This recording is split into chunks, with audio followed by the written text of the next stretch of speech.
Hello dear aspirants, उम्मीद करता हूँ कि आप सभी की प्रिपरेशन बढ़िया चल रही होगी।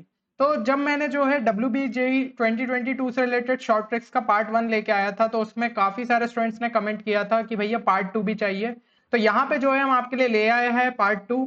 और जैसा कि हमने जो है पिछले जो वीडियो था उसके अंदर WBJE 2020 के जो है कुछ क्वेश्चंस को आपको बताया था कि किस तरीके से आप उन्हें सेकंड्स के अंदर सॉल्व कर सकते थे। तो यहाँ पे जो है हमने 2021 का पेपर उठाया है।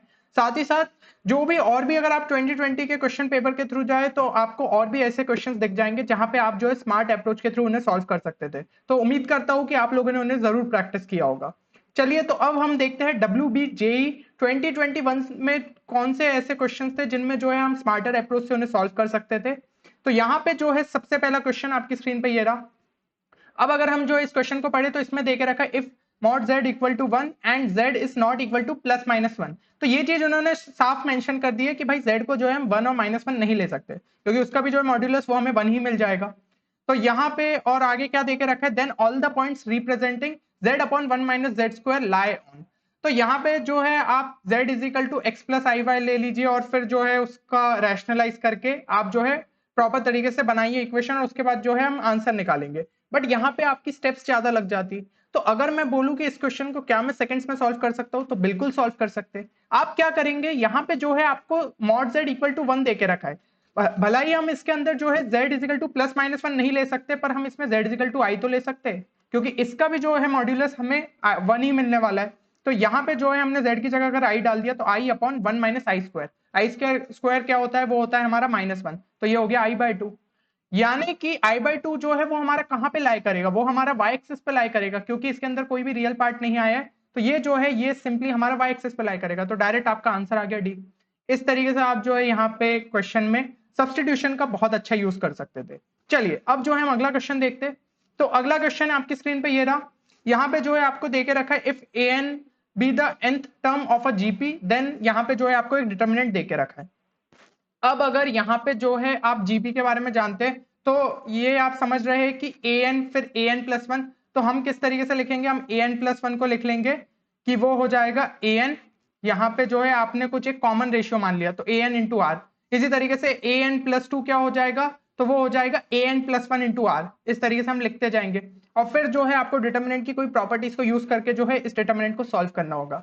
बट यहाँ भी जो है आप देख रहे हैं अप्रोच काफी लंबा चला जाएगा। और WBJE में जो है आप जानते हैं कि क्वेश्चंस ज्यादा रहते हैं और टाइम कम रहता है। तो यहाँ पे अगर आपको मैथ सेक्शन में जो है बढ़िया स्कोर लाना है, तो आपको डेफिनेटली स्पीड अपनी अच्छी रखनी पड़ेगी। तो क्या इस क्वेश्चन को हम कोई अल्टरनेटिव अप्रोच से कर सकते थे, बिल्कुल कर सकते थे। यहाँ पे बोल दिया है कि an जो है that is a nth term of a GP. तो एक काम करते हैं ना, सबसे सिंपलेस्ट जीपी ले लेते हैं। वो क्या हो जाएगी, हमारी एक कांस्टेंट टर्म्स की जीपी। जैसे कि यहाँ पे 2,2,2,2, ये जो है ये एक कांस्टेंट टर्म्स की जीपी। क्या ये जीपी है, बिल्कुल जीपी है। इसमें अगर आप कॉमन रेशियो चेक करो तो 2/2 1, 2/2 1। तो भाई कॉमन रेशियो तो आपका सेम ही चल रहा है। ठीक है, तो ये जो है ये आपकी जीपी है। तो इस केस में हमारा क्या हो जाएगा, an is equal to an plus 1 is equal to an plus 2, और ऐसे मिला के आपके सारे टर्म्स जो है दैट विल बी इक्वल। तो यहाँ पे जो है अगर सारे टर्म्स हमारे इक्वल हो जाएंगे तो मतलब फर्स्ट रो और सेकंड रो जो है हमारी सेम हो जाएगी, और ऐसे केस में हमारा डिटरमिनेंट क्या हो जाता है, इक्वल टू 0। तो अब जब आपके लिए इस केस के लिए वो चीज सेटिस्फाई कर रही है, तो वो हर डिटरमिनेंट की वैल्यू आपको 0 ही दे रहा होगा, क्योंकि भाई यहाँ पे जो है आपके कांस्टेंट टर्म्स देके रखे। तो अगर एक केस में जो है वैल्यू हमें मिल गई है, तो दूसरे केस में भी सेम वैल्यू मिलने वाली। तो डायरेक्ट जो है हम ऑप्शन डी को टिक कर सकते हैं। देखा आपने कितनी सिंपली जो है हमने इस क्वेश्चन को कर लिया। तो इसी तरीके की और भी आपको जो है शॉर्टर अप्रोचेस हमने हमारे जो है maths course JEE Mains 2022 maths crash course में आपको कराया है। और ये कोर्स जो है ये आपके जेई मेंस के पर्सपेक्टिव से बनाया गया है। तो आप सोच सकते हैं कि उससे जो कम लेवल की आपकी एग्जाम्स हो जाती है, WBJE हो गया, बिटसेट हो गया, तो इसमें ये कोर्स आपको मतलब कितना ज्यादा हेल्प कर सकता है। तो जेई मेन के लिए तो हेल्पफुल है ही, साथ ही साथ आपके अदर कॉम्पिटेटिव एग्जाम्स में भी आपको बहुत ज्यादा जो है एक्स्ट्रा एज प्रोवाइड करता है ओवर अदर कॉम्पिटिटर्स। तो डेफिनेटली यार, जो लोगों को मैथ्स में थोड़ा वीकनेस फील होती है, या फिर जो है उन्हें लगता है कि मैथ्स में उन्हें एक अच्छा खासा बूस्ट चाहिए, तो इस कोर्स को आप जरूर चेक करिएगा। ये कोर्स जो है हमारी वेबसाइट 10qchallenge.in पे आपको मिल जाएगा। चलिए नेक्स्ट क्वेश्चन देखते हैं। तो यहाँ पे जो है आपको सम दे के रखा है cot inverse 2 plus cot inverse 8 plus cot inverse 18। तो पहले भी जो मैं आपके लिए वीडियोस लेके आया हूं उसमें मैंने बताया है, अगर इनवर्स ट्रिग्नोमेट्री में आपको इस टाइप की सीरीज दिखे, तो सबसे पहली स्टेप हो जाती है कि इसको जो है आप 10 इनवर्स में कन्वर्ट कर लो, और उसके बाद डिफरेंस मेथड लगा के सॉल्व कर लिया। तो यहाँ पे कई सारे स्टूडेंट्स को ये चीज चमकती नहीं है, बट ये बहुत ही सिंपल अप्रोच है। जैसे में भी आपका लिखा है, सबसे पहले उसको tan इनवर्स में करो, उसके बाद उसका जो है जनरल टर्म लिख के आप देखेंगे तो वहां पे आपको सारे टर्म्स जो है आपके कैंसिल हो जाएंगे और आपका जो है मोस्टली फर्स्ट और लास्ट टर्म ये सब बचते हैं, तो उनका जो है आप डायरेक्ट डिफरेंस निकाल सकते हो।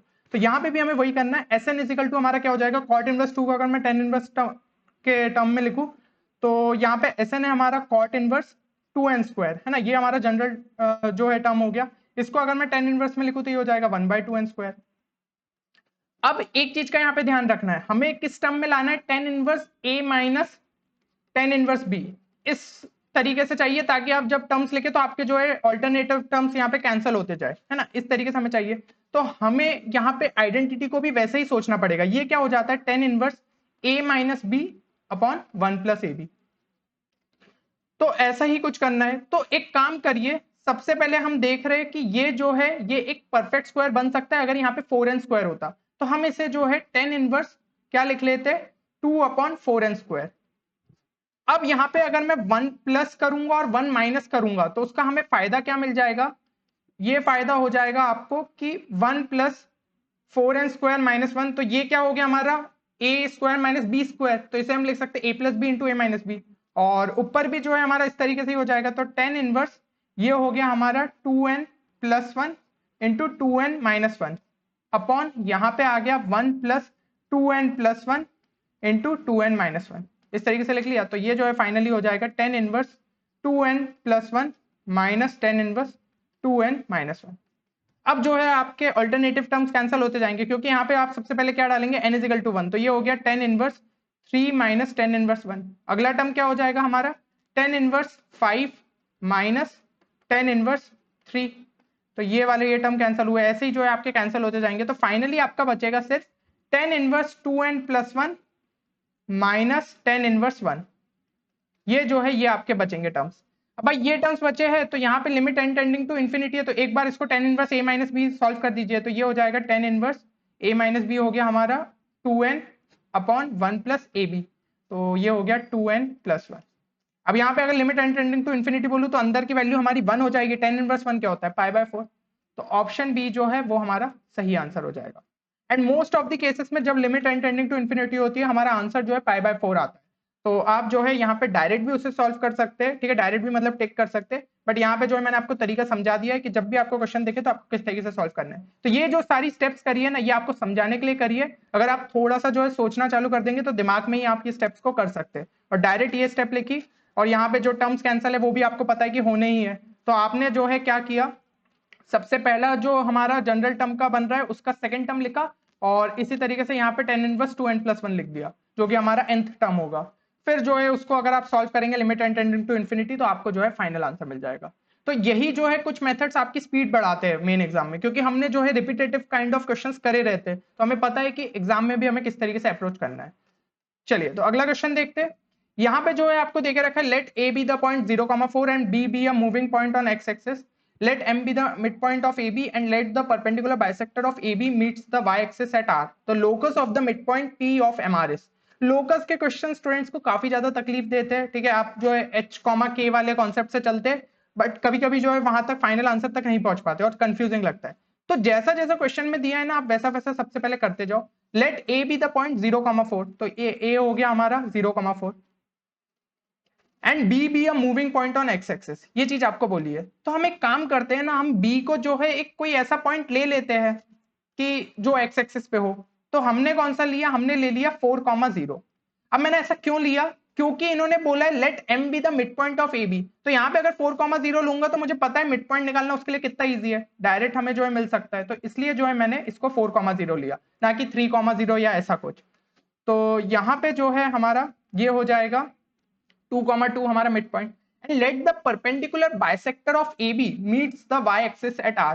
परपेंडिकुलर बाइसेक्टर की बात हो रही है, तो इसकी जो है परपेंडिकुलर बाइसेक्टर क्या होगी, सीधा 2,2 से पास हो रही होगी और ओरिजिन से भी पास हो रही होगी, दिख रहा है हमें सिमेट्री से, तो ये होगा इसकी perpendicular bisector and that meets the y axis at R। तो भाई ओरिजिन से अगर पास हो रही है तो y एक्सिस को भी जो ओरिजिन पे टच कर रही है, तो R पॉइंट यही हो गया हमारा origin 0,0। The locus of the mid point P of MR is, ये पॉइंट था हमारा M, ये था हमारा R, तो इसका मिड पॉइंट क्या हो जाएगा 1,1। तो देखिए हमने जो है 4,0 एक अच्छा सा पॉइंट लिया तो हमें सारे कोऑर्डिनेट्स एक अच्छी वैल्यू के मिले। अगर आप जो है 3,0 या कुछ अजीब सी वैल्यू लेते तो दिक्कत आती। तो वैल्यू बहुत सोच समझ के चुनना है। यहाँ पे ये चीज हो गई। तो फाइनल जो है हमें क्या मिल गया, locus of mid point P of MRS. तो पी पॉइंट हमें मिला यहाँ पे 1,1। बस आपको अब ये चेक करना है कि 1,1 जो है किस इक्वेशन को सेटिस्फाई कर रहा है, क्योंकि अगर वो जो है locus of mid point P of MRS ये चीज आपको पूछी गई है, लोकस पूछा गया है, तो डेफिनेटली ये पॉइंट भी उस लोकस का ही पार्ट है, तो ये जो है उसको सेटिस्फाई करना चाहिए। तो चेक करें अगर 1,1 किसे सेटिस्फाई कर रहा है, ऑप्शन ए को तो कर रहा है। ऑप्शन बी में देखे तो 1 + 1 स्क्वायर, नहीं ये नहीं हो रहा। यहाँ पे चेक करें तो 1 स्क्वायर माइनस ये हो रहा है 1 स्क्वायर 0, ये भी नहीं हो रहा, ये भी नहीं हो रहा। तो ऑप्शन फर्स्ट जो है वो हमारा सही आंसर है। तो देखिए आप कितने बड़े मेथड से यहाँ पे बच गए। सिंपली जो है आपने फिगर ड्रॉ किया और आंसर हो गया। तो कई बार जो है आपके स्ट्रेट लाइंस कोनिक्स में इस टाइप के क्वेश्चन रहते हैं जहां पे डायग्राम बेस पे ही जो है आप क्वेश्चन को सॉल्व कर सकते हैं। तो डायग्राम बनाना बहुत जरूरी हो जाता है। चलिए अगला क्वेश्चन देखते हैं। यहाँ पे देखे रखा है from a point d, 0 3 normals are drawn to the parabola y square is equal to x। Then यहाँ पे जो है आपको d की कंडीशन पूछी है। स्टूडेंट्स क्या करते हैं नॉर्मली इसमें जो है इक्वेशन ऑफ मतलब नॉर्मल की जो है इक्वेशन लिखते हैं आपके जो पैराबोला की होती है y is equal to mx minus 2am minus am3। अब क्या करेंगे d, 0 जो इसको सेटिस्फाई करेंगे, फिर m के टर्म्स में क्वाड्रेटिक इक्वेशन बनेगी। अब वहां से जो है वो आपका मतलब आप उसको जो है फैक्टराइज कर लेंगे तो आपके पास एक क्वाड्रेटिक बचेगी। अब आपको पता है कि उसके दो सॉल्यूशंस पॉसिबल है, तो आप उसका डिस्क्रिमिनेंट ग्रेटर देन 0 कर देंगे, वहां से आपको कंडीशन मिलेगी। पर वो तरीका कितना लंबा है, तो यहाँ पे मैं आपको एक सिंपल सा शॉर्टकट बता देता हूं कि अगर y square is equal to 4x आपका पैराबोला है और इससे जो है हम 3 नॉर्मल ड्रॉ कर रहे हैं h, 0 से, तो अगर आपने जो है 3 नॉर्मल ड्रॉ करी है तो simply h will be greater than 2a condition हो जाएगी। ये आपको जो है बस सिंपली याद रखना है। और इस टाइप के क्वेश्चन जो है आपके जेई मेंस में भी रिपीट हुए और भी कॉम्पिटेटिव एग्जाम्स में रिपीट हुए, तो ये अगर डायरेक्ट कंडीशन याद रखोगे तो वो सॉल्व करने के तरीके से बचोगे। तो ये चीज याद रखना। तो h will be greater than 2a, तो यहाँ पे जो इसी का यूज कर लीजिए। तो यहाँ पे हमारा क्या आ जाएगा, d will be greater than, और a की बात करूं तो मैं यहाँ पे 4a इक्वल टू 1 दे के रखा है, तो 2a हमारा क्या हो जाएगा 1/2, यानी d will be greater than 1/2। तो ऑप्शन बी जो है वो हमारा सही आंसर हो गया। तो इस तरीके से आपको इस क्वेश्चन को सॉल्व करना था। तो होपफुली यार ये वीडियो आप सभी के लिए बेनिफिशियल रहेगा। बाकी WBJE के लिए काफी कम टाइम बचा है, तो आप डेफिनेटली जो है हमारे कोर्स को चेक कर सकते हैं, क्योंकि वो कोर्स आपकी सिर्फ WBJE एग्जाम के लिए नहीं, बाकी आपकी आने वाली एग्जाम्स के लिए भी हेल्पफुल है। तो यहाँ पे जितने भी दिन बचे उतने में प्रैक्टिस करिए, तो वहां से जो है आपको एक बूस्ट मिलेगा। बाकी आपकी दूसरे एग्जाम्स के लिए भी आपको एक अच्छा खासा उस कोर्स के थ्रू बूस्ट मिल जाएगा। चलिए मिलते हैं अगले वीडियो में, तब तक ले take care and good bye.